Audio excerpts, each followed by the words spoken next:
Today we are going to discuss about the topic scientific management. Scientific management means when we apply scientific methods to managerial functions, then they become scientific management. अब managerial functions मतलब planning, organizing, staffing, directing, ये सभी chapters हैं जो हम करेंगे जी in detail में. तो जब हम साइंटिफिक मेथड्स लगाते हैं to all these managerial functions, then it become scientific management. Rather than हमें ओल्ड एंड ट्रेडिशनल मेथड्स को छोड़ के अब साइंटिफिक मेथड्स को अपनाना चाहिए. तो ये जो डेफिनेशन है FW टेलर की, ये कह रही है scientific management means knowing exactly what you want your men to do. Men to do means what you want your workers to do in the best possible way, in the cheapest way and the most efficient way.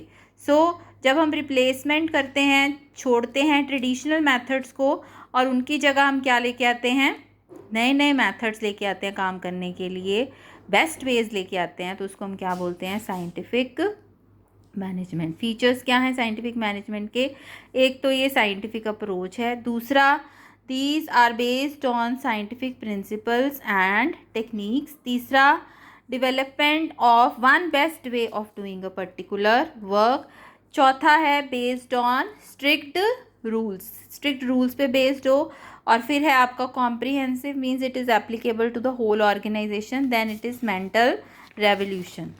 We have discussed about mental revolution means when we change the thinking of employers and employees towards each other, कि employer should work in trust of employees and employees should work in interest for employer और employees, दोनों को एक दूसरे के interest का ध्यान रखना चाहिए. Now scientific principles. अब FW टेलर ने, जैसे कि हेनरी फ्योल ने 14 प्रिंसिपल्स दिए हैं मैनेजमेंट के, इसी तरह FW टेलर ने total 4 principles of scientific management दिए हैं. सबसे पहला प्रिंसिपल है scientific method of doing a particular work. Traditional method को छोड़ के अब एक नया साइंटिफिक मेथड को फॉलो करना जिससे काम जल्दी और एफिशिएंटली और विदाउट वेस्टिंग रिसोर्सेज ख़त्म हो जाए, उसको क्या बोलते हैं, scientific methods.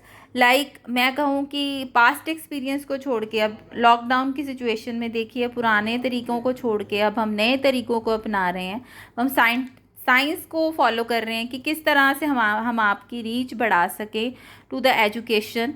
These are the scientific methods. अब ट्रेडिशनल मेथड यहाँ काम नहीं कर रहे, यहाँ एफिशिएंटली काम नहीं कर पाएंगे, ये एक कंस्ट्रेंट हो गया है एजुकेशन सिस्टम का.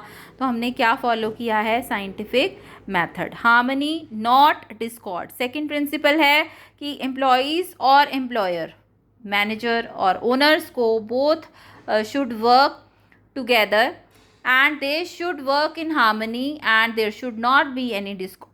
अगर वर्कर्स को लग रहा है कि उनको एक्सप्लॉइट किया जा रहा है, उनको वर्किंग कंडीशंस अच्छी नहीं दी जा रही, उनको पे अच्छी नहीं दी जा रही और उनसे एक्स्ट्रा काम लेके मैनेजमेंट अपनी पॉकेट्स भर रही है, ओनर्स अपनी पॉकेट भर रहे हैं प्रॉफिट से, तो ऐसी फीलिंग नहीं आनी चाहिए और वर्कर्स को उनका ड्यू शेयर प्रॉफिट में ज़रूर देना चाहिए. इसी तरह अगर एम्प्लॉयज़ के टूवर्ड्स एम्प्लॉयर की ये फीलिंग है कि ये काम नहीं करते, ये लेज़ी हैं, ये डिमांडिंग हैं, तो ऐसा भी कुछ नहीं होना चाहिए. तो both should understand each other's requirements. Then है techniques of one more third principle is cooperation and division of responsibility and not individualism. ये एक्सटेंशन ही है हार्मनी नॉट डिस्कॉर्ड वाले प्रिंसिपल की, कि हार्मनी एंड नॉट डिस्कॉर्ड में भी यही था कि एम्प्लॉयज़ और एम्प्लॉयर्स को, ओनर्स को, they should work in harmony rather than individual उनकी अप्रोच होनी चाहिए. तो कोऑपरेशन होनी चाहिए between workers and there should be proper division of responsibility among workers. और वर्कर्स को हर एक डिसीजन में जो उनके लिए रेलेवेंट है regarding policy formulation, new methods of doing work, discipline policies, जब ये पॉलिसीज़ बने तो वर्कर्स को भी इन्वॉल्व करना चाहिए डिसीजन मेकिंग प्रोसेस में. Only then workers they will feel motivated and वो जो पॉलिसीज़ फ्रेम होंगी वो इफ़ेक्टिवली इम्प्लीमेंट भी होंगी। नेक्स्ट है all round development of the workers. Fourth and last principle is all round development means कि employee को उसके, जो अभी भी आप हायर करते हो कोई एम्प्लॉई, तो उसके इंटरेस्ट, उसकी नॉलेज के हिसाब से उसको काम दो, रादर दैन उसका जब जहाँ आपकी सीट वेकेंट है आपने उसको काम दे दिया लेकिन उसको नॉलेज नहीं है, उसका इंटरेस्ट नहीं है, तो वो मोर ओवर उसको ट्रेनिंग भी देनी चाहिए। अगर आपको लगता है कि ही नीड्स ट्रेनिंग और she needs training, then only then उसकी अगर डेवलपमेंट होएगी तो वो आपकी ऑर्गेनाइजेशन के लिए फ्रूटफुल प्रूव होगा। So these were the principles. The next topic is techniques of scientific management. So सबसे पहली टेक्निक है fatigue study. अब यहाँ पे है, आपको पता ही है मैनेजमेंट का मतलब ही क्या होता है, to get the things done through others. Management में है कि आपने अपने वर्कर्स से कैसे काम लेना है, तो उसके लिए जो टेक्निक एक बताई गई है कि उनकी फटीग स्टडी करो। फटीग मतलब थकावट, कि वो कितनी देर के बाद, काम करने के बाद उनको रेस्ट इंटरवल्स की ज़रूरत है, पूरे दिन में वो कितने रेस्ट इंटरवल्स चाहते हैं, कितनी ब्रेक्स चाहते हैं, तो इन सब के चीज़ों को भी स्टडी करना। तो इसके लिए वर्कर्स को जो है वो एक वर्कर या फ्यू वर्कर्स को काम दिया जाए, उनको स्ट्रिक्टली ऑब्जर्व करना भी, हाँ इसको कितनी देर, 1 घंटे के बाद या 2 घंटे के बाद उसको 15 मिनट की ब्रेक चाहिए क्योंकि उसकी एफिशिएंसी डाउन जा रही है। तो इस हिसाब से एक वर्कर को या फ्यू वर्कर्स को थॉरो स्टडी करके जो है वो एक रूल बनाना चाहिए। फॉर दिस स्टडी रिवील्स कि एक वर्कर की एफिशिएंसी 2 घंटे के बाद डिक्लाइन हो जाती है, ठीक है। If they are given 15 minutes break, their efficiency can be regenerated. So ये हो गया to decide about the rest intervals fatigue study में। देन है टाइम स्टडी। हर एक काम को करने के लिए हिट एंड ट्रायल से मत बोल दीजिए मैनेजमेंट कि हाँ भी तू 6 यूनिट बना ही सकता है, बना लेगा, कोई बात नहीं, 8 घंटों में कोई टिपिकल यूनिट है। तो उसके लिए पहले मैनेजमेंट को कुछ वर्कर्स को काम देना चाहिए, उनको स्टडी करना चाहिए कि उन्होंने वो काम कितनी देर में ख़त्म किया, एक एवरेज वर्कर ने। देन वो डिसाइड करे कि हाँ जी एक एवरेज वर्कर को इतना टाइम लगेगा कोई भी काम ख़त्म करने के लिए। Every task should be completed in a particular time. So the process of determining their specific time on the basis of scientific method is known as time study. If the employee finishes the work before, then he is efficiency जो है उसको हम बोलेंगे कि efficient है, और अगर उसको टाइम लग रहा है ज़्यादा तो वो एफिशिएंट नहीं है। For example to produce 1 unit of output, एक टॉय ही मैं एग्जांपल लेती हूँ, a worker needs 30 minutes and then 8 घंटे एक दिन में होते हैं जी, उसको 8 घंटों में कितने यूनिट्स बनाने होंगे, 16 units he must produce. Okay जी। सो ऑब्जेक्टिव्स जो हैं, to determine the time required to complete a particular work, to classify the employee into efficient or inefficient, to fix the target, to determine the wage rate and to determine the number of employees requirement. Next है motion study. Motion study में आ गया, it deals with the determination of an appropriate and जो inappropriate उसकी movements हैं, अगर वो बार बार उसको अपनी सीट से उठना पड़ रहा है, एक प्रोडक्शन में वो बंदा बैठा है, एम्प्लॉय बैठा है और उसको बार बार कोई ना कोई चीज़ लेके जाने के लिए उठना पड़ रहा है अपनी सीट से, तो उसकी कारण उसका टाइम भी वेस्ट हो रहा है और वो थकावट भी फील जल्दी करेगा। तो इस चीज़ को भी स्टडी करना और उसकी इनएप्रोप्रिएट मूवमेंट्स को रोकना, इस स्टडी को हम क्या बोलते हैं, motion study. It deals with the determination of appropriate and least possible number of activities required to be performed to complete a given job. For example, एक एम्प्लॉय को बार बार रॉ मटेरियल लेके जाने के लिए निचली ग्राउंड फ्लोर पे जाना पड़ता है, वो टॉप फ्लोर पे बैठा है, देन व्हाट विल हैपन, एक तो उसकी मूवमेंट ज़्यादा होंगी, वो थकेगा, बार बार उसको जाना पड़ेगा, तो उसका एफिशिएंसी लेवल जो है वो रिड्यूस होगा।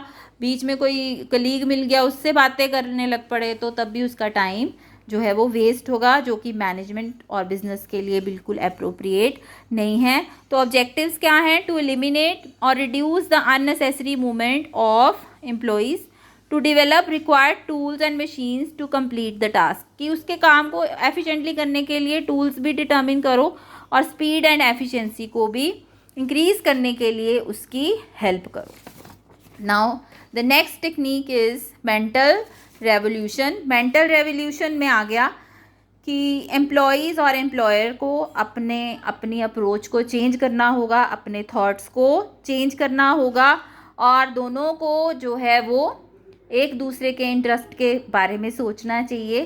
सेल्फ सेंटर्ड नहीं होना चाहिए। एम्प्लॉयर्स को एम्प्लॉई के बारे में और एम्प्लॉयज़ को एम्प्लॉयर की सिचुएशन के बारे में समझना चाहिए। लेज़ी, जैसे अगर मैं एग्जांपल भी दूँ तो ऑर्गेनाइजेशन में अगर एम्प्लॉयर सोच रहा है कि हाँ जी मैं फुल सैलरी नहीं दे सकता, थोड़ी कम सैलरी दे सकता हूँ 70%, और अगर एम्प्लॉई सिचुएशन को समझ रहे हैं और आर्ग्यू नहीं कर रहे हैं, they are staying in the odd conditions, तो इसका मतलब है कि दे आर हेल्पिंग। सो ऐसी अप्रोच को जो है वो मेंटली रेवोल्यूशन लेके आना चाहिए, ताकि जो है स्ट्राइक्स, लॉकआउट्स जो हैं वो ख़त्म हो सकें।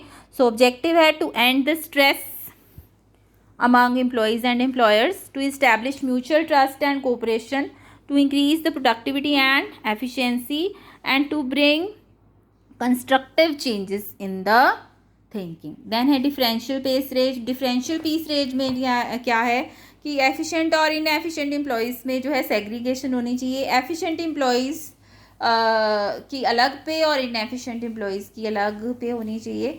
पीस रेट का मतलब होता है कि when the wages are not paid, जब वेजेस टाइम फिक्स के ऊपर नहीं पे होती, जैसे ज़्यादातर ऑफिसेज में जो एम्प्लॉयज़ हैं उनको टाइम वेजेस मिलती हैं कि 9 से 5 जी तेरी 10,000 तनख्वाह, तो 9 से 5 टाइम के हिसाब से उनको उनकी पे मिल गई। लेकिन फैक्ट्रीज़ में जहाँ प्रोडक्शन की बात आती है, प्रोडक्शन डिपार्टमेंट की, तो वहाँ डिफरेंशियल पीस वेज लगता है। पीस रेट वेज मतलब जितने यूनिट्स वो बनाएंगे उसके हिसाब से उनको सैलरी मिलेगी।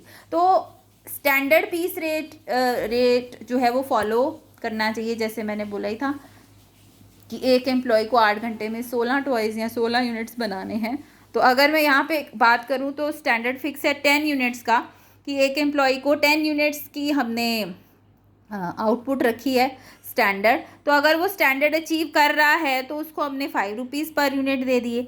अगर कोई वर्कर स्टैंडर्ड अचीव नहीं कर रहा, 10 यूनिट्स नहीं बना रहा 8 घंटों में, तो उसके लिए 6 रुपीज़ कर लिया, 4 रुपीज़ कर लिया।